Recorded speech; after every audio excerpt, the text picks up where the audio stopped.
മരട് നഗരസഭ 2026-27 budget council ഹാളിൽ നഗരസഭാ deputy chairperson Shri Jinson Peter council മുമ്പാകെ അവതരിപ്പിച്ചു. കുണ്ടന്നൂർ ജംഗ്ഷന്റെ നവീകരണം, മരടിലെ അംബേദ്കർ കമ്മ്യൂണിറ്റി ഹാൾ പൊളിച്ച് പുതിയ കെട്ടിടം നിർമ്മാണം, വി.പി. പീറ്റർ ഷോപ്പിംഗ് കോംപ്ലക്സിന്റെ നിർമ്മാണം, കുണ്ടന്നൂർ തേവരപ്പാലത്തിൽ നെട്ടൂർ നിവാസികൾക്ക് വേണ്ടി പാലത്തിലേക്ക് കയറുന്നതിന് സ്റ്റെപ്പും പ്രായമായവർക്ക് കയറുന്നതിന് വേണ്ടി ലിഫ്റ്റ് സംവിധാനവും നഗരസഭയുടെ ബഡ്ജറ്റിൽ തുക വകകൊള്ളിച്ചിട്ടുണ്ട്. ഏറെ നാളത്തെ ജനങ്ങളുടെ ആവശ്യമാണ് ശാന്തിവന ശ്മശാന നവീകരണം. ഇതിനും തുക വകകൊള്ളിച്ചിട്ടുണ്ട്. വരും കാലഘട്ടങ്ങളിൽ ഓണക്കാലങ്ങളിൽ മരട് നഗരസഭയുടെ നേതൃത്വത്തിൽ ഓണക്കാഴ്ച എന്ന പേരിൽ ഓണ ആഘോഷ പരിപാടികൾ സംഘടിപ്പിക്കും. തുടങ്ങിയ നിരവധി പദ്ധതികളാണ് മരട് നഗരസഭ ബഡ്ജറ്റിൽ വകകൊള്ളിച്ചിരിക്കുന്നത്. 2026-27 കാലയളവിൽ 117,27,45,182 രൂപ വരവും 101,84,64,000 രൂപ ചിലവും 9,42,81,182 രൂപ നീക്കിയിരിപ്പുള്ള ബഡ്ജറ്റാണ് കൗൺസിൽ ഹാളിൽ വൈസ് ചെയർപേഴ്സൺ അവതരിപ്പിച്ചത്. അടുത്ത ദിവസം കൂടുന്ന കൗൺസിലിൽ ബഡ്ജറ്റ് ചർച്ച ചെയ്ത് കൗൺസിലിന്റെ അംഗീകാരം നേടുമെന്ന് വൈസ് ചെയർപേഴ്സൺ അറിയിച്ചു. മരട് നഗരസഭ കൗൺസിലിന്റെ 2025-26 പുതുക്കിയ ബഡ്ജറ്റ് ധനകാര്യ സ്റ്റാൻഡിംഗ് കമ്മിറ്റി അംഗീകരിച്ച 2026-27 മതിപ്പ് ബഡ്ജറ്റ് ബഹുമാനപ്പെട്ട നഗരസഭാ കൗൺസിലിന്റെ അംഗീകാരത്തിനായി ഏവരുടെയും അനുമതിയോടുകൂടി നഗരസഭ ഡെപ്യൂട്ടി ചെയർപേഴ്സണായ ഞാൻ അവതരിപ്പിക്കട്ടെ. 2,54,54,828 രൂപ വരവും 38,95,51,407 രൂപ ചെലവും 33,59,321 രൂപ നീക്കി ബാക്കിയുള്ള യഥാർത്ഥ കണക്കുകൾ 2025-26 കാലയളവിലെ നീക്കി ബാക്കി ഉൾപ്പെടെ 98,44,451 രൂപ വരവും 28,34,33,169 രൂപ ചെലവും 18,50,1,382 രൂപ നീക്കി ബാക്കിയുള്ള പുതുക്കിയ ബഡ്ജറ്റും 2026-27 കാലയളവിലെ നീക്കി ബാക്കി ഉൾപ്പെടെ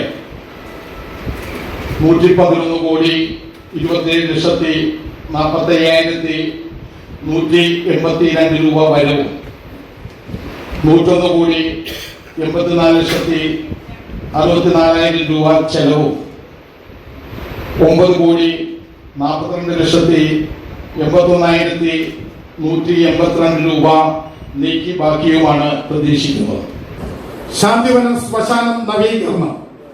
നഗരസഭയിലെ പൊതു ശ്മശാനമായ ശാന്തിവനം ശ്മശാനത്തോട് ചേർന്ന് വിശ്വാസികൾക്ക് ബലിതർപ്പണത്തിന് സംവിധാനം ഒരുക്കുന്നതിനായി ശാന്തിവനം ശ്മശാനം നവീകരണത്തിനുമായും ബഡ്ജറ്റിൽ തുക വകയിരുത്തുന്നു.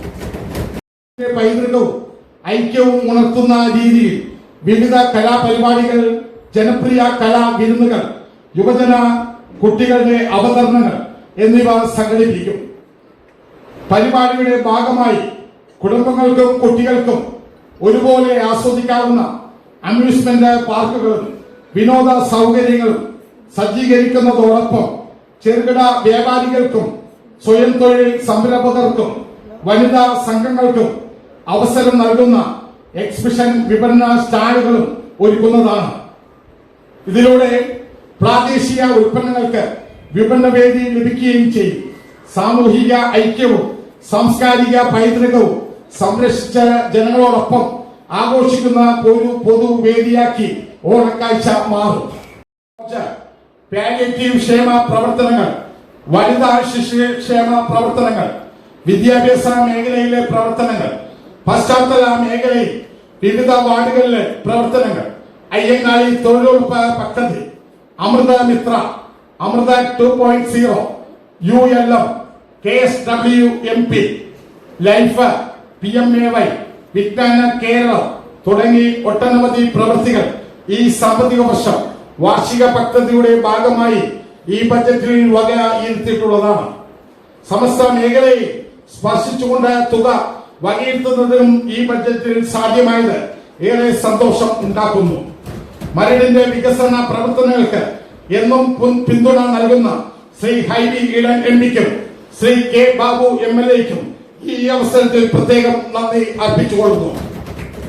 മരട് നഗരസഭയുടെ ആരാധ്യയായ chairperson Shrimati Ajitha Nandakumar, secretary Shri Nasim E, വിവിധ സ്റ്റാൻഡിംഗ് കമ്മിറ്റികളുടെ ചെയർപേഴ്സൺമാരായ Shrimati Suneela Sibi, Shrimati Molly James, Shri PD Rajesh, Shri TK Sachidanandan, Shrimati Nisha Shihab, ധനകാര്യ സ്റ്റാൻഡിംഗ് കമ്മിറ്റി അംഗങ്ങളായ ശ്രീമതി ബിന്ദു സുബ്രഹ്മണ്യൻ, ശ്രീ ME ഉല്ലാസ്, ശ്രീ MM നിശാന്ത്, ശ്രീ ജബ്ബാർ പാപ്പന, ശ്രീമതി ദിവ്യ അനിൽകുമാർ, പ്രിയപ്പെട്ട കൗൺസിലർമാർ, ആസൂത്രണ സമിതി ഉപാധ്യക്ഷൻ ശ്രീ CE വിജയൻ, ആസൂത്രണ സമിതി അംഗങ്ങൾ, നഗരസഭയിലെ വിവിധ വകുപ്പ് മേധാവികളായ municipal engineer Shrimati Sasikala PR, superintendent Shrimati Jisha John, clean city manager Shri Premchand PR, health inspector Shri Rajeev Kumar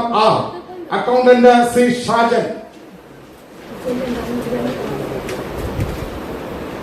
revenue inspector in-charge Shrimati Sindhu S, നഗരസഭയുടെ നിർവഹണ ഉദ്യോഗസ്ഥർ, നഗരസഭയുടെ ധനകാര്യ standing committee clerk, account assistant, typist, data entry ഓപ്പറേറ്റർമാർ, നഗരസഭ ജീവനക്കാർ, സാങ്കേതിക സഹായം നൽകിയവർ, മാധ്യമ പ്രവർത്തകർ, സർവോപരി നഗരസഭ നിവാസികൾ എന്നിവരോടുള്ള നന്ദി ഈ അവസരത്തിൽ രേഖപ്പെടുത്തുന്നു. നഗരസഭയുടെ സമഗ്ര വികസനവും ജനക്ഷേമവും ലക്ഷ്യമാക്കി തയ്യാറാക്കിയിരിക്കുന്ന ഈ ബജറ്റ് നിങ്ങൾക്ക് മുന്നിൽ ഞാൻ സമർപ്പിക്കുകയാണ്. ഈ ബജറ്റ് നിർദ്ദേശങ്ങൾ നടപ്പാക്കുന്നതിന് എല്ലാവരെയും ആത്മാർത്ഥമായ സഹകരണം പ്രതീക്ഷിച്ചുകൊണ്ട് 2025-26 പുതുക്കിയ ബജറ്റും 2026-27 മതിപ്പ് ബജറ്റും കൗൺസിൽ മുമ്പാകെ ചർച്ചയ്ക്കും അംഗീകാരത്തിനുമായി സമർപ്പിക്കുന്നു.